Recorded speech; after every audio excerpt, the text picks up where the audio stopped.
everyone, welcome to Gardening TLC. I am Michelle and you are at Garden Gab. Garden Gab is where we answer all of your questions from the previous 2 weeks videos, and we share all of the beautiful viewer submission pictures that you guys sent in. Oh my gosh, there's some great ones this time. So make sure you tune in for the whole episode so that you can see all of the great gardening inspiration ideas that got sent in this month. So come along, let's get some questions answered and just hang out in the garden.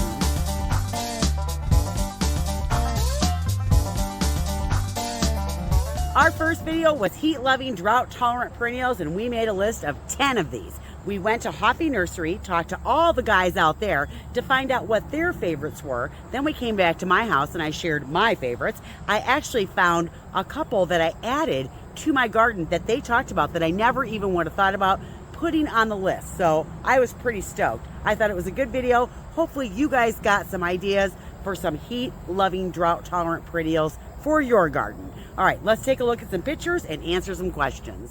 This is a great example of a cottage garden. Isn't the layering absolutely fabulous? I love the hibiscus and the hydrangea and the delphiniums and the hollyhocks. I like the begonias in the front. I see some salvia in there. It actually inspires me to add a few more things to my garden. I love this. This came from the garden of Patricia Kozner. She lives in Waterford, Michigan, Zone 6A. Thank you so much for sharing this with us. Our question, though, actually comes from Jean Gardens in Illinois, and her question was, my hibiscus got really leggy this year. Should I chop them down next June to keep them a little neater? And yes, every year you should cut your perennial rose mallow hibiscus back to the ground, but you want to leave them up in the winter to protect those crowns. Cut them back after the danger of frost is over next spring. Wow, that's all I have to say about this picture. This is beautiful. This comes from Kathy Morrow, and she gardens in West Central Illinois, rural Macomb. And this is a portion of the garden around her back deck. And then she has other large foundation gardens and island beds around her house. Holy moly, that is absolutely stunning. Thank you for sharing. Oh my goodness, I love this. Okay, on to the question though. Our question actually comes from Christy Dirk 7193. She wants to know how long my alliums bloom before they start to turn brown and they lose that pretty purple color. Typically, mine are blooming anywhere between 4 and 6 weeks. Oh my goodness, aren't these pictures awesome? I want a little red bridge and a pond now. Although I'm not going to do that because oh my goodness, I want everything I see. I love these pictures. You lucky girl, that is great looking. This comes from Colleen Anderson. She lives in Duluth, Minnesota, Zone 4B. And this year they took out 3 planks that used to span that area and they made the bridge instead. Our grandson loves the bridge and stands in the middle and talks to the goldfish. Oh my goodness, that is so sweet. I love that. That is awesome. I love the red. Our question actually though comes from Rocky K 9316, and she wants to know what the name of the hydrangea was that I was standing next to at the end of the video. So by the time we finished the video, I was in the front garden and I was standing next to my limelight hydrangea.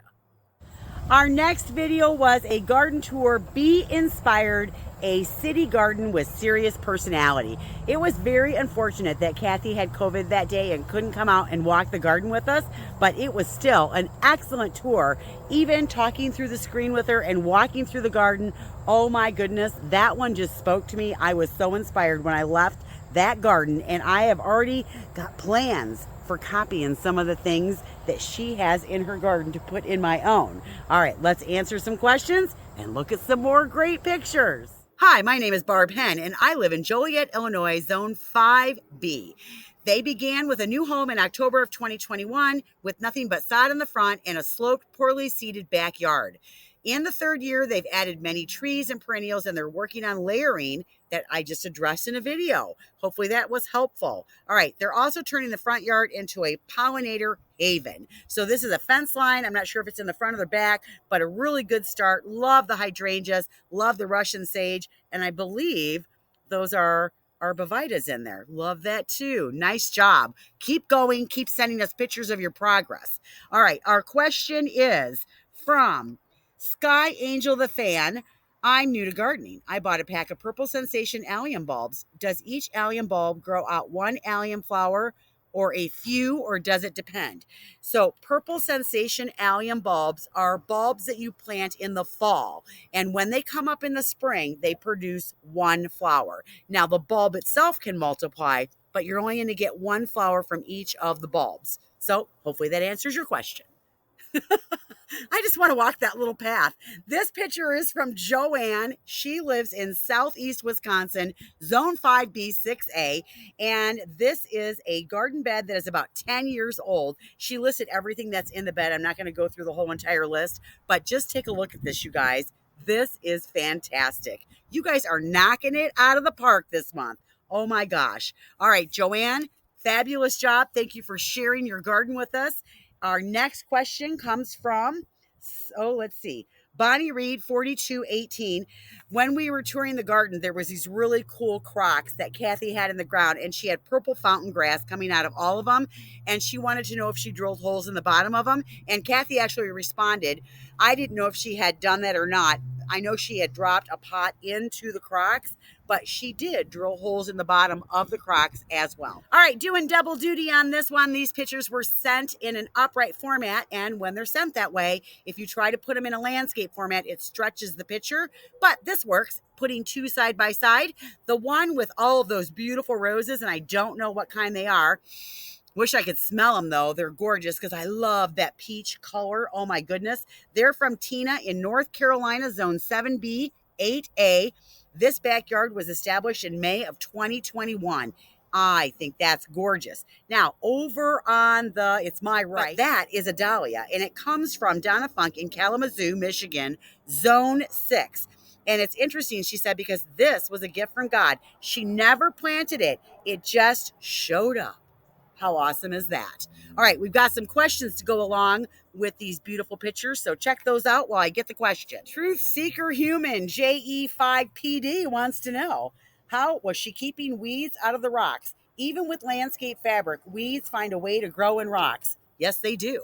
I know here at my house, I don't know what she does, but I know what I do. What I do is a combination of hand pulling and pre-emergent so that if weed seed does get in there, it doesn't germinate. When I put the rocks down, I did put fabric underneath it to stop that initial flush of them growing. And then if you're using rocks on the edge of a border between you and the lawn, it looked like she had sprayed like a border out and then scraped the grass away from the edge of the rocks. But I'm also sure that if there's any rocks that are hitting the grass, they're taking a string trimmer through there and trimming them that way as well. Last year, I went to this lady Candy's house and we did a front yard makeover. Now, this year, we are doing the backyard. And so we did the video on Garden Design Ideas, a mixed border design. Now, a lot of this design was based on what she specifically asked for, but I thought it was a good opportunity to show you a mixed border design in a skinnier or a narrower bed. So even though I made the bed 6.5 feet wide, we really only planted in 4.5 feet. And the video has already come out of the installation. I think it came out Thursday. So if you haven't seen that, make sure you check it out. All right, let's just dive right in. Oh, you gotta love hibiscus. They certainly put on a show, and they are certainly putting on a show here. This picture is from Lee Dejabat in Pierre, South Dakota. My husband loves hibiscus. We planted 5 of them around a flagpole to disguise the power box and the lighting. So in here is a summerific Holy Grail, Midnight Madness, Rose Mallow. They're planted here, and they are good in zone 4 through 9. If any of you were wondering if you could plant one of those are gorgeous. I love the dark foliage against the red. Makes it really stand out. All right, our question comes from Kelly Michael C 9126. Michelle, have you ever used Arctic dogwood for the back of a garden bed? I have a wall of pine trees I'd like to create a bed in front of. She wants hydrangeas, but she's afraid the deer will just eat them. What are my thoughts? Dogwoods come in a lot of different, not colors, but there's variegated, and then there's different colored stems. There's red and there's yellow, and then the dogwoods can be smaller or bigger. I think they make a great hedge and a great backdrop. So they grow in a lot of conditions. I would try it. Okay, if I say this wrong, I'm really sorry. This picture comes from Cornelia Sharon, and she lives in Mississauga. I know I didn't say that right. Ontario, Canada. She lives in a relatively small urban lot. She has many mature trees in her yard and a lot of dry shade. Her husband made the easel and the picture frame a few years ago, and in that head, she planted an asparagus fern. I think that's so clever. I love it when people make little vignettes in the garden. Absolutely so fun. I love this. Our question comes from Louise Lane 3529. She had actually two questions. One being, I know you get deer and are very insightful on deer resistant plant choices. With all the plants chosen and shown, what do you do to protect your hydrangeas? Well, you're going to have to spray them with a deer repellent, and I know that deer will adapt, so you might want to go back and forth between a couple different kinds. If you go to the Impatient Gardener, Erin has an absolutely fabulous video on deer repellents. She has to use it a lot. She deals with a lot of heavy deer pressure, and it's a great video to find out what's working for her. I would check that out. The other question is, I would love to have more information and instruction on what is done to your soil to prepare it before planting. And basically, anytime you can add amendments to your soil like compost, that is the very best thing that you could ever do for your garden beds. Whether you're backfilling with it, you're top dressing with it, whatever it is, get some compost in your beds. Oh my gosh, I love this. You made that out of trees that you took out of your yard. That is fantastic. So this is from Dawn Montagano. She lives in Michigan Zone 6A. And she said that her and her husband made this with logs from their yard. They live in the woods. They took some trees out and they made that. Up it, they have growing a hyacinth bean, a honeysuckle vine, and a passion flower vine. Oh my goodness. I love this. That is like the arbor that leads into the gated area where you have all your vegetables. That is so awesome. I love it. Oh my goodness. Our question comes from Love and Lavender 11. What a gorgeous design. Thank you. I'm going to copy several ideas. That's totally fine. All right. Is there any chance I could do something very similar for shade? Yes, I'll work on a garden design in a skinny bed for shade. We have a question coming up too about what really is skinny. All right, Linda, for a first year gardener, you're doing pretty good. This is Linda McKinney, and she lives in Michigan, Zone 6A, and this is a Lysianthus that she found a little bit difficult to grow. They're very slow to take off. I've never grown them from seed. I've grown them from starts, and they do pretty good when you do it that way. I don't have the patience to start from seed, so wow, you're doing really good. I think your garden and all the pictures that you've sent me have been fabulous, and I am going to find a way to come and visit your garden next year. I just got to find some gardens on the way, which I will. But good job. This is looking fabulous. Our question is from Darla Bradham, 7452. You mentioned cutting hibiscus in the spring and not the fall. Is this for perennial hibiscus? Yes. So perennial hibiscus, you want to cut them back in the spring once the danger of frost is over. They just want to be left up in the winter. They just get protected a little bit more that way. They are kind of a tropical, even though they grow in the Midwest. So yeah, cut them back in the spring. That's a really cool plant. I've never seen that before. So this actually came from Diane Hamilton, and she lives in Weatherford, Texas, which is zone 8A/8B. But look at how vibrant and red that is. Now, she said the name of this is called Pride of Barbados. It's vibrant and colorful and really shows up in the garden.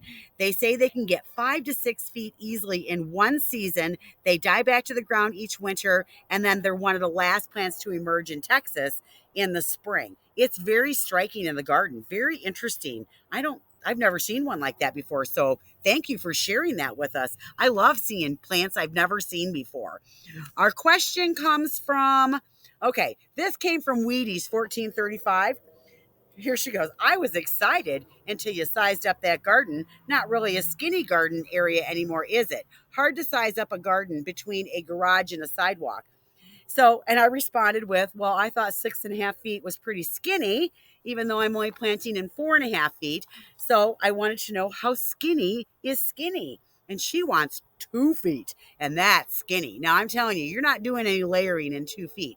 And I'm going to have to work on a video for a 2 feet area, because you're not the first person that's asked me for this itty bitty skinny area. And I'll have to think about that, because typically I never plant in areas that skinny, because you really can't plant a whole lot in it and get a lot of interesting things going on.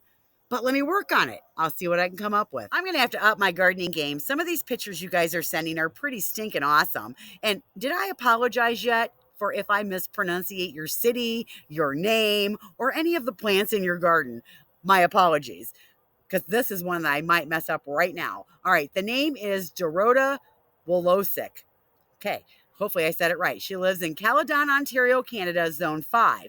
She's lived in her house for almost 18 years. She started with overgrown juniper bushes and weeds that were 4 feet high. Ew. I don't envy the job that you had clearing all of that out, but look at the happy place that you created. That's what she calls it. This is gorgeous. Thank you for sharing your beautiful garden with us. All right, our question, though, actually comes from PSB Channel 2012. Hi, Michelle. I was wondering if you could do a video on which tree/flowering shrubs can be planted close to the house foundation and not cause problems. For example, crepe myrtle. There seems to be not much info on this topic on the internet. Thanks a lot in advance. There aren't a lot. That's probably why there's not a lot of topics about it, because it's just a bad idea to plant anything up against your foundation. I don't know that I'll ever do a video about it because I never want to recommend that to somebody. I really always think the best practice is to pull everything at least 2 feet away from your house, and some things even further. So that's my answer on that. Probably don't like that answer, but that's where I have to stand on that one. Wow, Debbie, I'd say you've got a little bit of an animal problem going on in your garden. Not only is there a rabbit eating her annuals, there's a squirrel in there too. And you know, I didn't even see the squirrel until I started recording. I saw the rabbit and then I didn't see the squirrel until just now. Oh my goodness. So Debbie Jones lives in Central Arkansas, Zone 7-8-ish.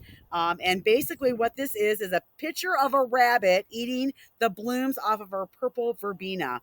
They also ate the blooms off of her Enduroscape verbena. Just further evidence that resistance does not mean proof.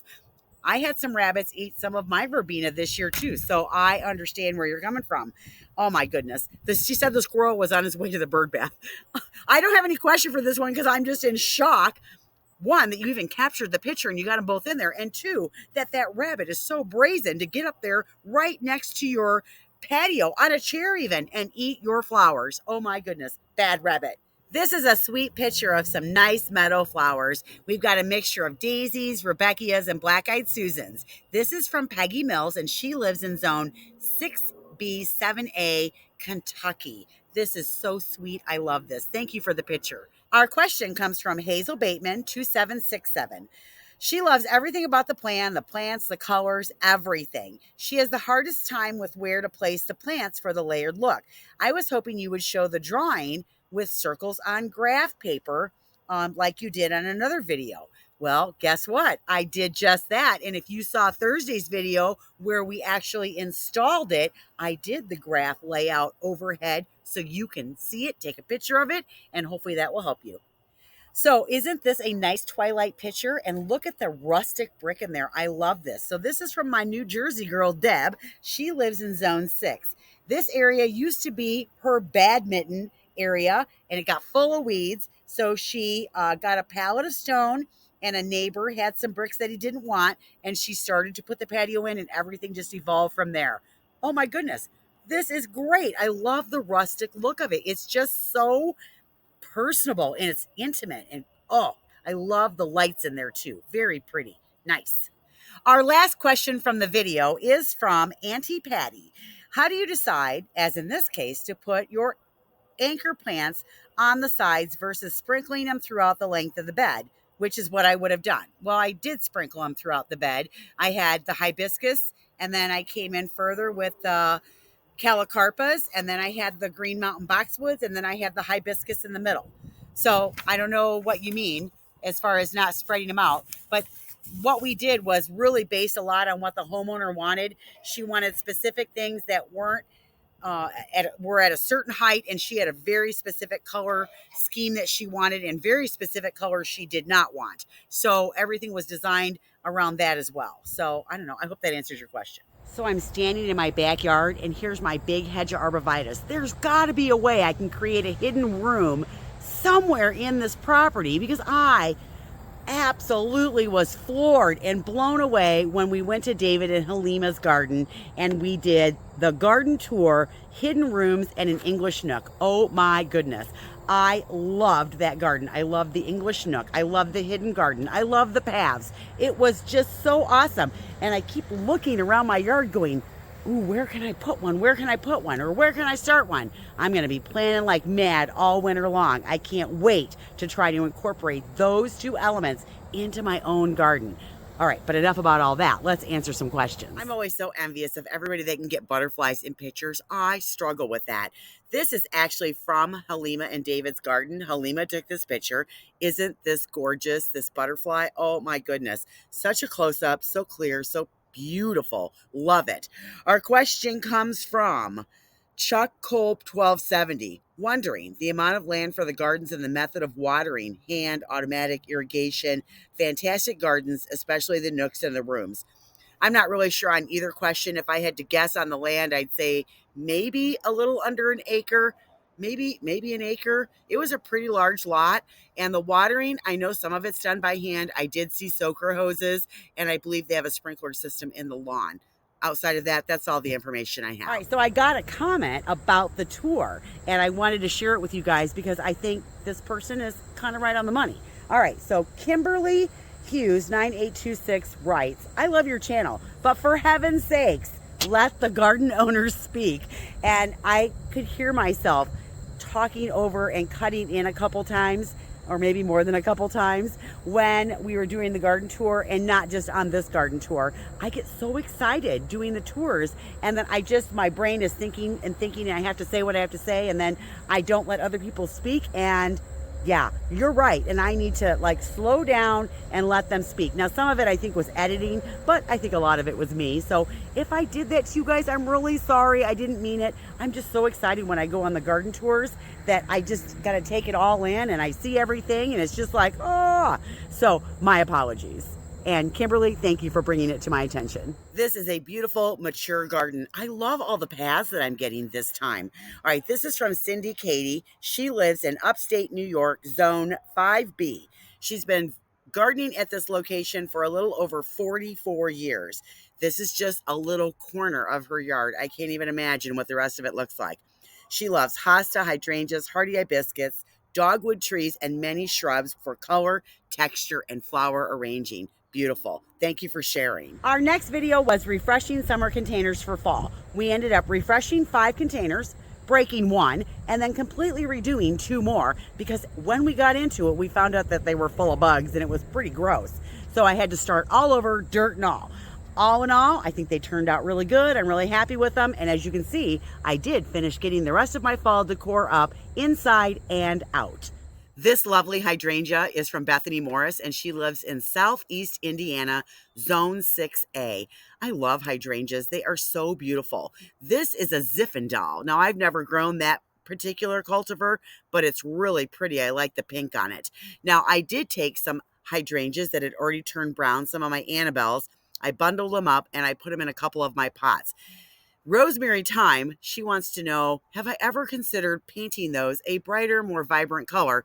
Because for her, brown just means death, just means winter. And sometimes for me, that's what it means too. This year, I was just in the mood for brown. That's why they're still brown. Sometimes I do color them, but that's a great suggestion. Thank you. These pictures are so much better than just sitting in a room and recording and or sitting in a chair in my garden and just answering questions. I love all of the pictures and inspiration I get from these pictures that you guys send. Now, this is another cottage looking style. It is so lovely. I love it. This is from Arlene Kane, and she lives in southeastern Pennsylvania, zone 6A. And she writes that they live on a 2-acre lot in the country. Her gardens are in the front yard, around the house, and around our garden shed and around our pool. She said that's enough to keep her busy. That's a lot. This is gorgeous. Thank you. Thank you. I love this. Our question comes from Pamela Richards, 6482. Do you spray your cattails with hairspray or sealer? I find that hers fly apart if she doesn't.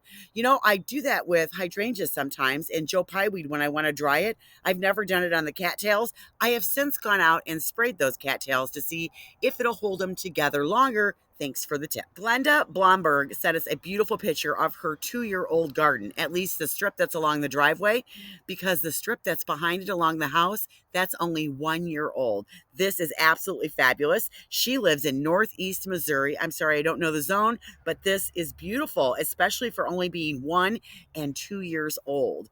Thank you. All right, our question comes from Angela Anderson, 5360. What a transformation. What bugs were in the soil? That was of the pot that I had to completely refresh the dirt in.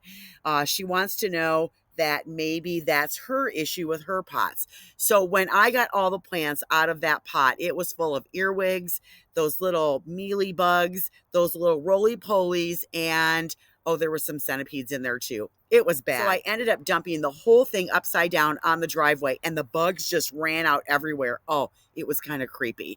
So anyways, fresh dirt, new plants, everything looks great. So hopefully I've solved my bug problem. But yes, bugs in your pots can be a problem. The next video we did was the garden tour unedited Labor Day weekend. I really enjoyed doing that unedited video. And oh my goodness, I didn't have to edit. It was time saving. It was pretty awesome. And I liked it way better than trying to do a live video. I'm not doing that again. And thank you for the encouragement for those of you who wanted me to try it again.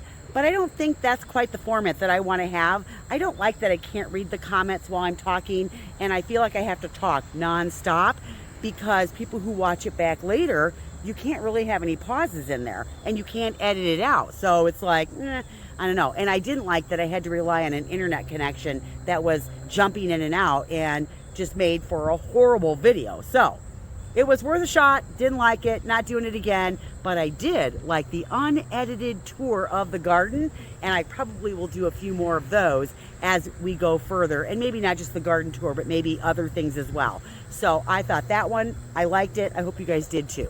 Wow, look at the size of those hostas. Those are gorgeous.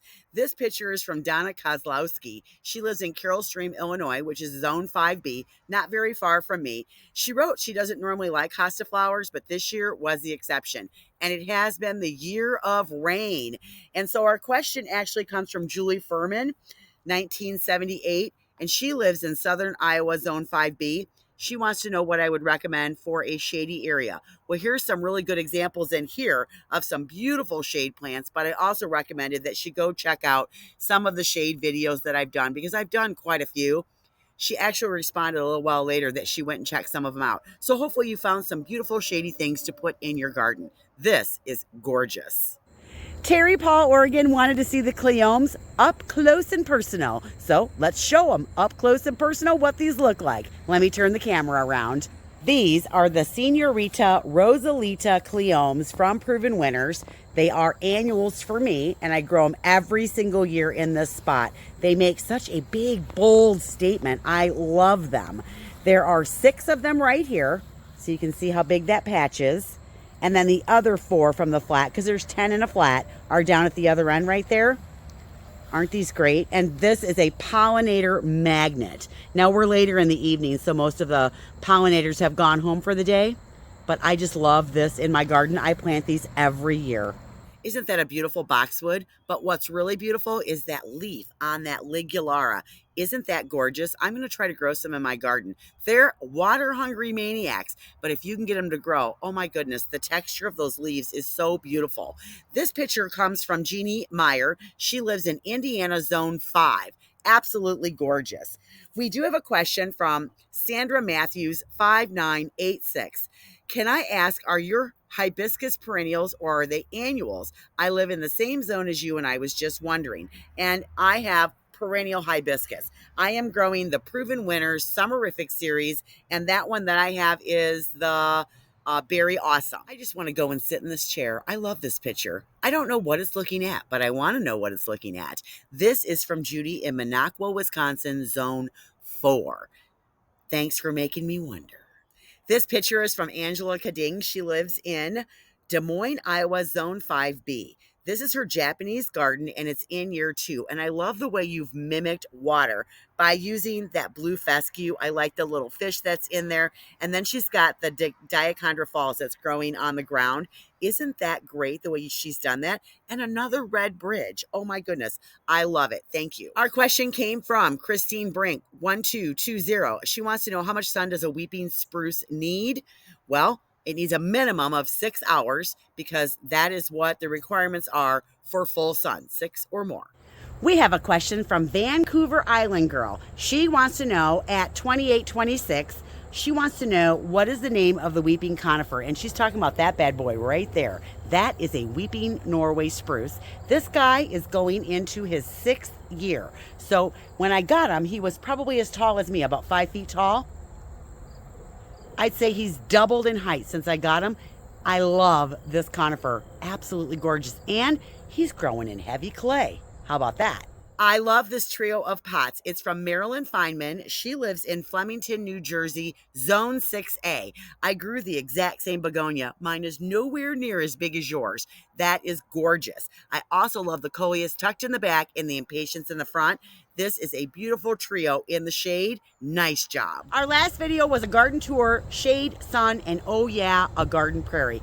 I loved that tour. I didn't know really anything about prairies. I've seen them, I've read like this much about them, but I'll tell you what, I really learned a lot about them. And there was actually 2 prairies at this house, but because of time constraints and editing the video so that it wasn't an hour long, because I think we had like over an hour of footage, I didn't show the other prairie, but I talked about the first one.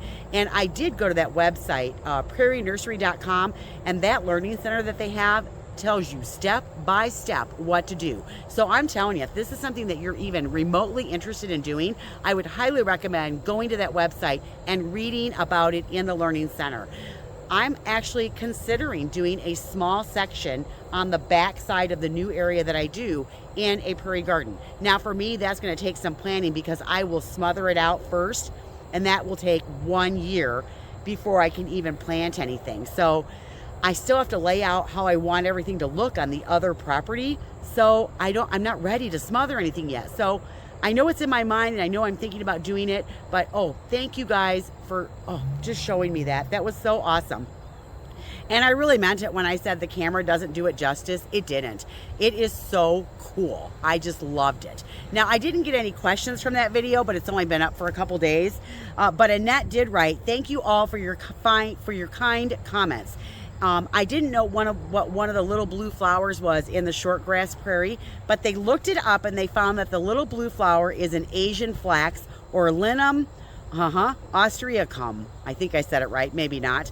It came in a wildflower mix that they bought at Menards, but thank you for looking that up for me. I love that you did that. So if you're interested, go to that website, check it out. I thought I'd show you one last picture, and this is of my garden. These are the low Sedona bowls with all of the impatiens that I've been growing with the coleus in the pots on the sidewalk. These have been growing all summer. They always look their best in September. I love this view, and I love sitting at my bistro table, having a cup of coffee, and just chilling right here. Thank you everyone who sent pictures in. Your gardens are amazing. Okay, you guys, we're coming into September and we're on the home stretch, but there's still a lot of planting that can be done in the fall because the temperatures are cooler, the ground is warmer, and you've got plenty of time to get projects done.